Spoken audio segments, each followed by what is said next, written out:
hoy día mismo fue el hecho en concreto porque durante la tarde, al menos en Santiago, Rancagua particularmente, se siente un movimiento telúrico.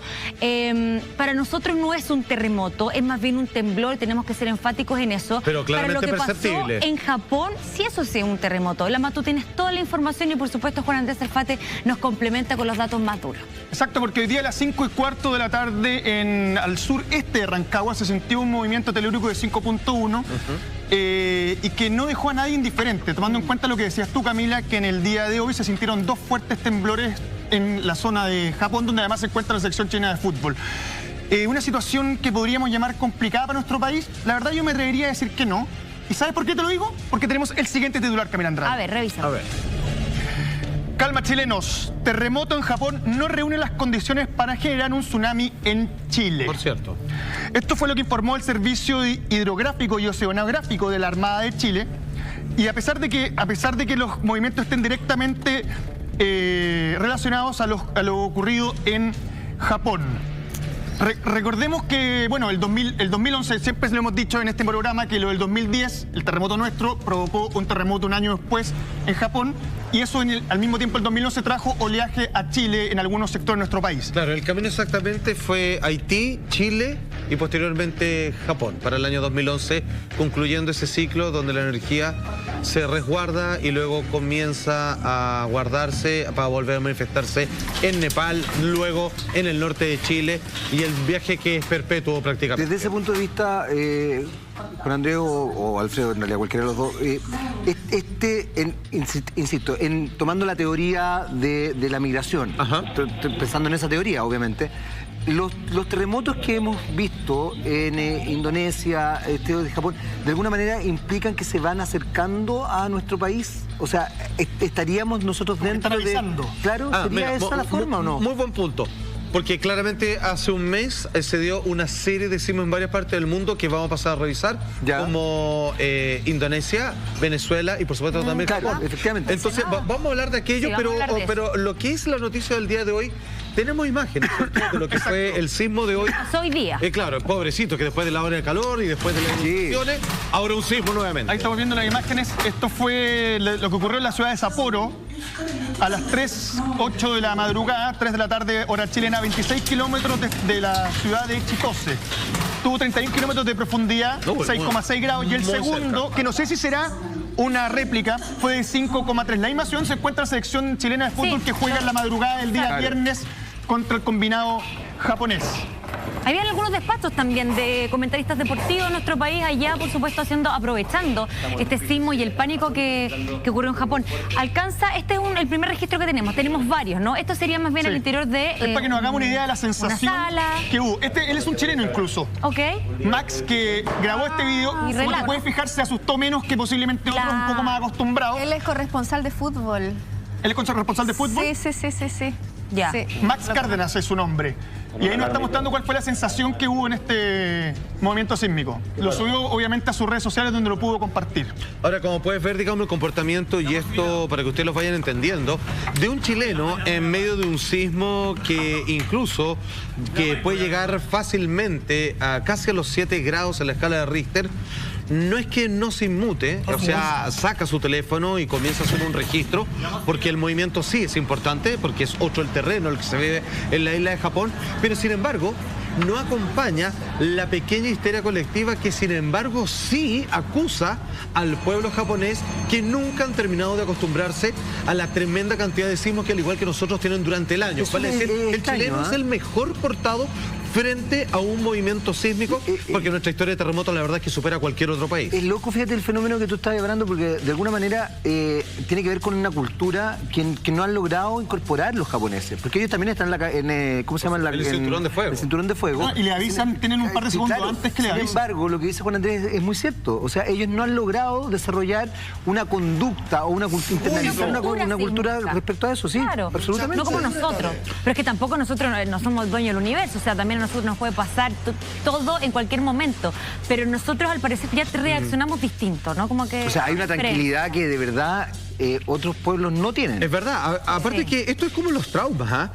El hablarlo, lo que estamos haciendo nosotros hoy, explicando un poco cuáles son las circunstancias, las relaciones que hay entre un sismo y otro, alivianan en la posibilidad de que un sismo vuelva a golpear a nuestro país. El hecho de conversarlo, de alguna manera lo expone, lo coloca arriba de la mesa, no se transforma en algo tan raro que va contra todo el instinto humano, que la tierra se está moviendo.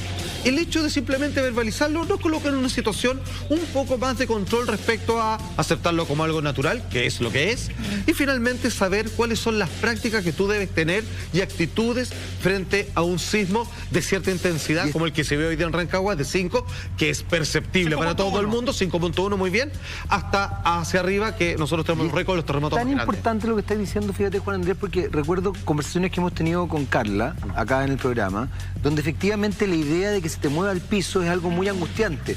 Pero cuando tú ya empiezas, no es que te acostumbres a eso, pero cuando de alguna manera incorporas, piensas, reflexionas y elaboras esa idea, no es que vayas a decir, se me está moviendo el piso, da lo mismo, pero de alguna forma lo tienes más internalizado. Es como que lo tienes digerido. Exactamente. Y te sientes más preparado. Más preparado. Que a lo mejor, claro, no vas a ser capaz de enfrentar una catástrofe natural, tú de enfrentarte a la naturaleza, pero es como que uno se prepara psicológicamente para que estas cosas existen la posibilidad de que se presenten. Y que son inevitables. Ahora, el 6,6, que fue el primer movimiento telúrico en Japón, ¿el 5,3 sería una réplica?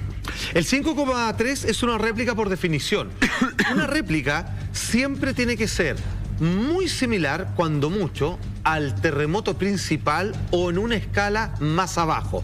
Vale decir, hemos visto casos como lo que sucedió en algún momento en México, lo que pasó en Venezuela, lo que pasó también en Indonesia. ¿Te acordás en Indonesia? En el mismo lugar, una semana después. Maestro, una semana después y esa misma mañana hay un 6,3 a las 8 de la mañana y dice, wow, vino otro temblor fuerte, un terremoto para ellos claramente, y luego en la tarde, 6, 7 horas después, viene uno que es 6,9. Entonces te das cuenta de que el segundo no es una réplica del primero. Aquí el orden cronológico hace que el más fuerte sea el sismo principal y al venir después de otro, quiere decir que son dos movimientos telúricos por separado. Ahora, nosotros como chilenos nos toca recibir esta segunda parte, por lo general. Lo que pasa en Japón de alguna manera tiene repercusión en nuestro país. ¿Eso es inmediato? ¿Puede demorar días, Qué buena semanas, años? Exactamente. Fíjate que la relación de cuánto demora un sismo según esta propuesta de migración sísmica, una teoría, ¿no? Que ojo, una teoría que entre otras cosas está siendo avalada por la Universidad de Oregón, ¿cierto? Que, con más de 40 años de estudio. Con más de 40 años de estudio, que finalmente llegan a una conclusión que tienen otras personas, y es que derechamente que un sismo lo suficientemente fuerte, e incluso dicen ellos, no tanto, puede terminar generando un sismo de una escala similar en un punto muy distante del planeta, y ellos hoy día tratan de ver cuál es ese mapeo, qué punto está conectado con otro. Nosotros más o menos ya lo sabemos porque otros han hecho ese trabajo con antelación. La pregunta, ¿cuánto se demora un sismo en llegar a otro lado? Depende de dos cosas. Depende de la intensidad y de la profundidad. Por ejemplo, el sismo que usted sintió en Santiago, por supuesto, que si usted vive en Rancagua también lo percibió un poquito más fuerte que nosotros, de 5.1 tenía 127 kilómetros de profundidad. Eso es bastante, a diferencia de un 6,6 que tenía solo 30 kilómetros de profundidad, como el que pasa en Japón. Se siente más fuerte. No es lo mismo. O sea, es como si yo te dijera, tengo un equipo de música más fuerte, pero dime a qué volumen estaba. O sea, el mío es tan poderoso como el tuyo, pero el mío está con un volumen más fuerte. Eso es mientras más cerca. Entonces, si yo tengo intensidad más profundidad, puedo saber dos cosas. Hacia dónde puede dirigirse, porque son 3 puntos de conexión principal, y según la intensidad, ¿cuánto demoraría en llegar? Si es aquí, aquí o acá. ¿Cuánto se demora un 6,6 en llegar? Más o menos 2 semanas. Ya, pero, o sea, no están conectados los dos. Es que espérate, es que aquí era lo maravilloso, y agradezco su pregunta, porque nosotros podemos saber en qué dirección va, porque empiezan a haber sismos más bajos, pero acercándose a los días previos. O sea, a veces de manera instantánea. El de hoy puede haber sido una previa de uno que hay horas de diferencia. Absolutamente. Pero perdona, es que a las 3 de la mañana en Japón, 3 de la tarde en Chile, 5:15 pasa lo de Rancagua. Ya, es que aquí viene la pregunta. Sí está conectado con Japón, pero está conectado al parecer con los anteriores, no con el de hoy día. Vale decir, en una semana más podríamos sentir el 6,6 de hoy. Nosotros lo que estamos sintiendo son los sismos anteriores de Japón. Y perdona, desde la semana pasada que hemos sentido también movimientos telúricos, al menos en la capital, ¿o no? ¿Se recuerdan? Despacito. Sí, despacito. Pero, o sea, pero también lo que dice la Camila. Acá porque tiembla vamos con un 3, a vamos con un cada 5. rato. Nosotros somos, si no el país más sísmico del mundo, dentro de los primeros 3. Muy fácil, Aquí mire. tiembla cada rato. Pasa que uno no lo siente porque, Pero digamos ya no. que hay percepciones, por supuesto, que son diferentes. Pero el de la semana pasada se sintió. Bueno, yo estaba en un piso 24 además, pero Mire, se sintió. para que usted y sepa, hoy día también lo sentí. Solo Fuerte. hoy, hasta esta hora, los sismos que van desde 3,1 a 5,1, pasando por otros 3,5 y 4 en Chile, ¿Ya? solo hoy hay exactamente 1, 2, 3, 4, 5, 6, 7, 8, 9, 10 sismos. Hoy día tembló 10 veces en distintas partes de Chile, a eso voy. sobre 3. Ojo, Por o eso sea, tiembla cada es el rato. país más sísmico del mundo. Pero lo de hoy día se pasó. Claro, o sea, ¿por qué es interesante saber? Porque uno podría decir, o sea, yo puedo decir, mañana va a temblar en el norte y no me equivoco. Claro, ¿cierto? Parece una trampa. Es decir, claro, Jugar un poco. lo distinto es las intensidades y las locaciones y la cantidad de tiempo que se va a demorar. Por ejemplo, las personas que trabajan en migración sísmica, estaba leyendo el mensaje, lo comentaba con la Camila antes de entrar al programa, decían, debiera haber un sismo entre 4,5 y 5 entre el 1 y el 4 de septiembre. Ok, bueno, fue el 5 y fue un 5,1. Pareciera que sí hay una correlación, hay un correlación, estudio claro. que parece que vale la pena, digamos, seguirla como una información válida, como quien mañana quiere saber si va a llover y saca paraguas o no. Claro. Tener un dato Una guía. ahí que no está